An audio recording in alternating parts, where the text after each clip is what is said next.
Welcome back, friends, to week 3 of our PCT adventure. Week 3 sees us taking our leave of Idyllwild. In a stretch of beautiful sunny weather, we were feeling rested, Laura's feet were feeling stronger, and we were ready to tackle the next adventure. We debated whether or not to conquer the San Jacintos, but coming fresh off of Laura's feet recovering, we decided not to push it too hard on the next leg of our journey just quite yet, and decided we would come back and hike that missed stretch of trail another time. Instead, a friendly trail angel named Cindy brought us up to the trailhead for the Black Mountain Road. This beautiful area led us into a thick pine forest and is a popular workaround for people skipping the more technical parts of the San Jacinto Wilderness, connecting back in at the end of Fuller Ridge.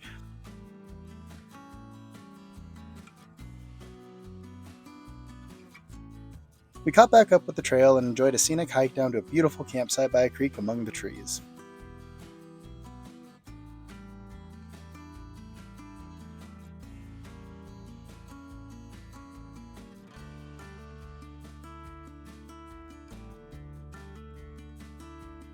The next day we set off, unaware of the long stretch of exposed downhill ahead, climbing down nearly 6,300 vertical feet in just over 15 miles.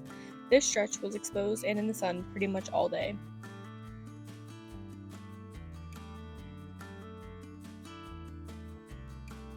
We stopped periodically through the climb in the little bits of shade we could find, but mostly pushed on in an effort to reach the bottom where we knew there was shade and water.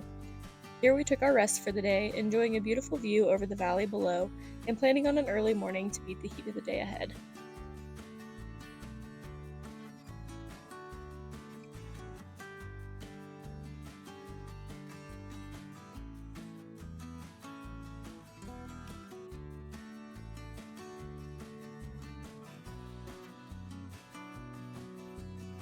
As planned, the next morning we got moving early and started our hike into the valley below, reaching the town of Whitewater by 8 a.m. and stopping to enjoy some sodas left under the I-10 underpass by some kind trail angels.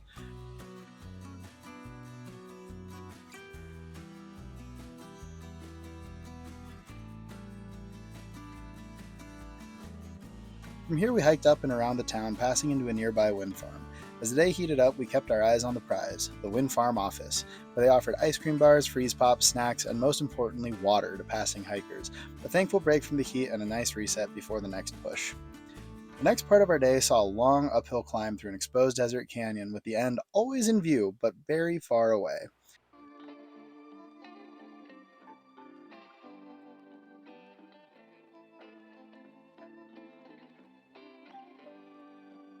After reaching the height of our climb, we continued downhill for a handful more miles, trucking our way across the mostly dry riverbed of the Whitewater River to the Whitewater Preserve area, a donation-ran nature preserve where they allow PCT hikers to camp for free, and a trail angel by the name of Legend cooked us a delicious spaghetti dinner.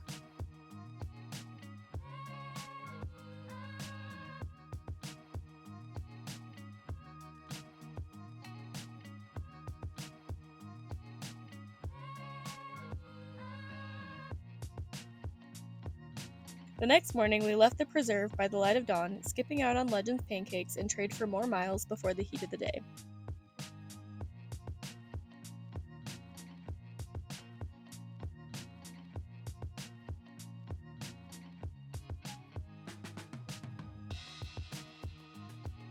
We made our way to where the trail dips down into Mission Creek and settled into the shade of a canopy made by our fellow hikers to enjoy a cool down in the shade.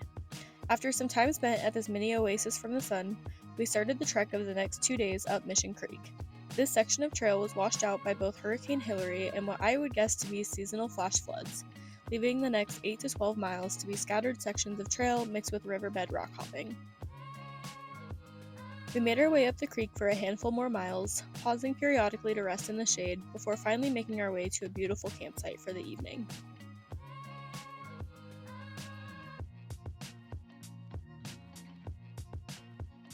Knowing our next day once again had heat and slow riverbed miles, we decided to once again beat the sun and start our hiking early.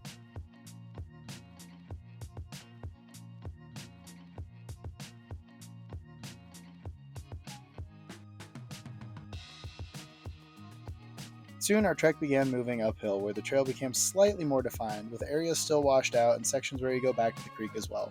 We eventually found a spot with just enough shade and seating to enjoy a midday siesta before continuing on.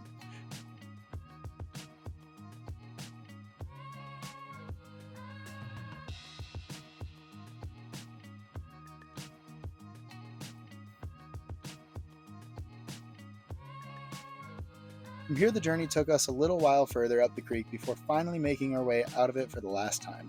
We continued by trail for about another mile until we found a campsite with some other hikers and the last water source for 17 miles. We paused here to eat, relax, and load up on water before we continued another 2 to 3 miles into the mountains, walking in cooler weather with the sunset before finding a beautiful secluded meadow to set up camp, enjoy the last bits of the sunset, and head to bed.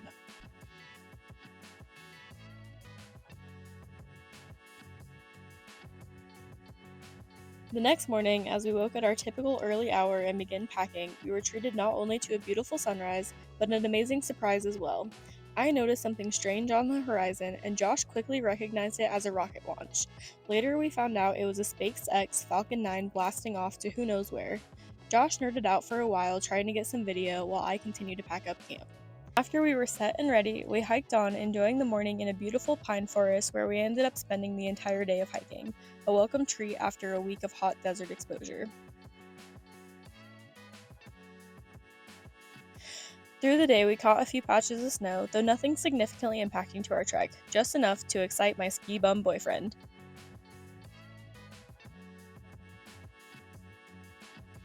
We stopped at a nice little log for lunch, where we were greeted by some local pups, and eventually made our way down to camp for the night, where we spent the afternoon and evening relaxing with some fellow hikers, playing cards, sharing stories, and enjoying a nice cool mountain evening.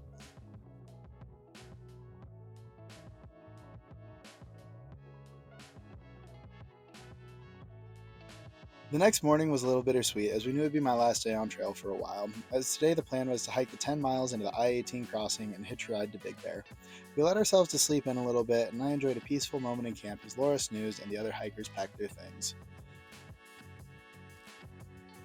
We got our morning moving, stopping briefly for water before making our way slowly downhill and back into a juniper desert.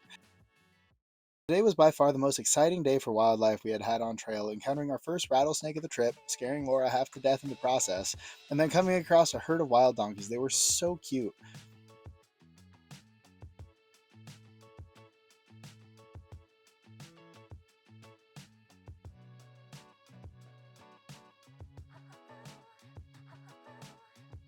We finally made our way to the trailhead where a kind trail angel had left a cooler full of beer, and though it was non-alcoholic Heineken, it was a welcome treat in the heat.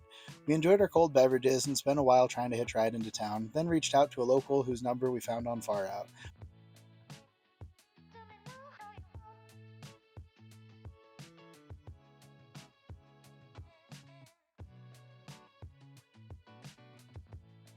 Tim gave us a lift into Big Bear while also giving us an awesome little overview of the area's history on the way. Huge shout out to Pinnacle Ride Services. We got to town with our bellies ready for a huge meal and a real beer. We found Fire Rock burgers and brews and happily ate more than our fill, and a very kind woman whose son had hiked the PCT in the past paid for our lunch. If you're watching this, thank you so much. After lunch, we found and checked into our hotel for the evening, a cozy but odd little cabin, where we showered and reset before enjoying an afternoon exploring town, checking out the little shops, getting our PCT discount at Ben & Jerry's, and a free tour through a funky little local oddity shop called Santaland full of old Disney and movie props.